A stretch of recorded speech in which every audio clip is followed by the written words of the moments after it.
ಶ್ರೀ ರಾಘವೇಂದ್ರ ಸ್ವಾಮಿಗಳ 354ನೇ ಆರಾಧನಾ ಮಹೋತ್ಸವದ ಪೂರ್ವಾರಾಧನೆ ಇನ್ನು ಮಂತ್ರಾಲಯದಲ್ಲಿ ವಿಜೃಂಭಣೆಯಿಂದ ನೆರವೇರಿತು. ವಿವಿಧ ಪೂಜಾ ಕೈಂಕರ್ಯಗಳು ಹಾಗೂ ಪಲ್ಲಕ್ಕಿ ಉತ್ಸವ ಮತ್ತು ವಿಶೇಷ ಧಾರ್ಮಿಕ ಕಾರ್ಯಕ್ರಮಗಳು ನಡೆದವು.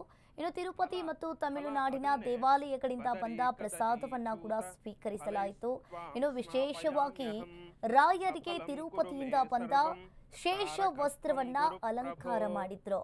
ಬಳಿಕ ರಾಯರ ಬೃಂದಾವನಕ್ಕೆ ಮಹಾಪಂಚಾಮೃತ ಅಭಿಷೇಕವನ್ನ ಕೂಡ ಮಾಡಲಾಯಿತು.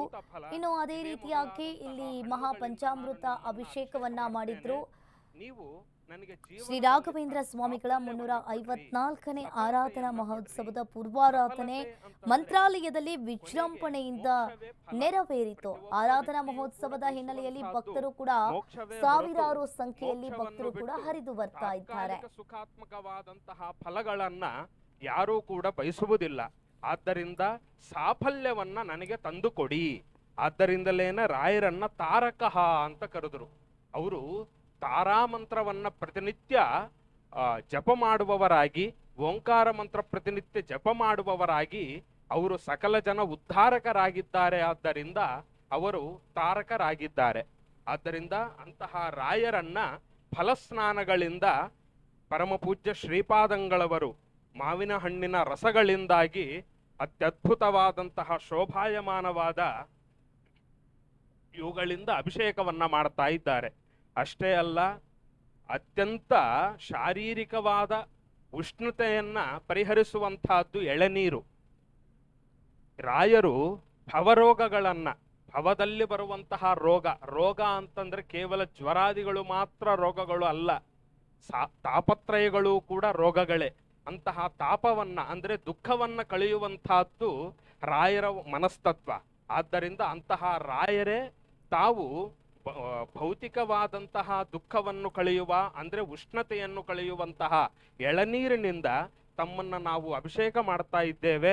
ಆದ್ದರಿಂದ ನಮಗೆ ಸಂಸಾರ ತಾಪತ್ರಯಗಳನ್ನ ನಮ್ಮಲ್ಲಿ ತಾವು ಕಳೆಯಬೇಕು, ಸಂಸಾರ ತಾಪತ್ರಯಗಳಿಂದ ನಮ್ಮನ್ನ ಉದ್ಧಾರ ಮಾಡಬೇಕು ಎನ್ನುವ ಒಂದು ಕಳಕಳಿಯಿಂದ ಪರಮಪೂಜ್ಯ ಶ್ರೀಪಾದಂಗಳವರು ಅನೇಕ ಎಳನೀರುಗಳಿಂದಾಗಿ ಎಲ್ಲಾ ಭಕ್ತರನ್ನ ಉದ್ದೇಶ ಮಾಡಿಕೊಂಡು ಅನೇಕ ಜನರು ಬಂದಿದ್ದಾರೆ ಮಂತ್ರಾಲಯಕ್ಕೆ. ನಾನಾ ಮೂಲೆಗಳಿಂದಲೂ ಕೂಡ ಮಂತ್ರಾಲಯಕ್ಕೆ ತಮ್ಮ ತಮ್ಮ ಅನೇಕ ವಿಧವಾದ ಕಷ್ಟಗಳನ್ನ ರಾಯರಲ್ಲಿ ಹೇಳಿಕೊಂಡು ತಾವು ಉದ್ಧಾರ ಆಗಬೇಕು ಅನ್ನೋ ಒಂದು ಕಳಕಳಿಯಿಂದ ಬಂದಿದ್ದಾರೆ. ಅವರೆಲ್ಲ ತಾಪತ್ರಯಗಳನ್ನ ಕಳಿಬೇಕು ಅಂತ ಆದ್ರೆ 1 ಅಥವಾ 2 ಎಳನೀರುಗಳಿಂದ ಸಾಕಾಗುವುದಿಲ್ಲ ಅವರ ತಾಪತ್ರಯದ ನಾಶ. ಕೇವಲ ಅನೇಕವಾದ ಎಳನೀರುಗಳಿಂದ ಮಾತ್ರ ಸಾಧ್ಯ ಎನ್ನುವ ಒಂದು ಉದ್ದೇಶದಿಂದಾಗಿ ಪರಮಪೂಜ್ಯ ಶ್ರೀಪಾದಂಗಳವರು ರಾಯರಿಗೆ ಇಷ್ಟು ತಂಪಿನ ಪ್ರದೇಶದಲ್ಲೂ ನಿನ್ನೆ ರಾತ್ರಿ ಪೂರ್ತಿ ಮಳೆ ಸುರಿದಿದೆ, ಆದರೂ ಕೂಡ ಯಾವ ಭಕ್ತರ ತಾಪತ್ರಯಗಳು ಕೂಡ ಕಳೆಯಲಿಲ್ಲ. ಕೇವಲವಾಗಿ ಭೌತಿಕವಾಗಿ ಮೇಲೆ ಕಾಣುವಂತಹ ಉಷ್ಣವೊಂದು ಪರಿಹಾರ ಆಗಿರಬಹುದೇ ಹೊರತು ನಮ್ಮ ಶಾರೀರಿಕವಾಗಿ ಅಂತಸ್ಥಿತವಾದಂತಹ ತಾಪತ್ರಯಗಳ ಪರಿಹಾರ ಅನ್ನುವಂಥದ್ದು ಆಗಲಿಲ್ಲ.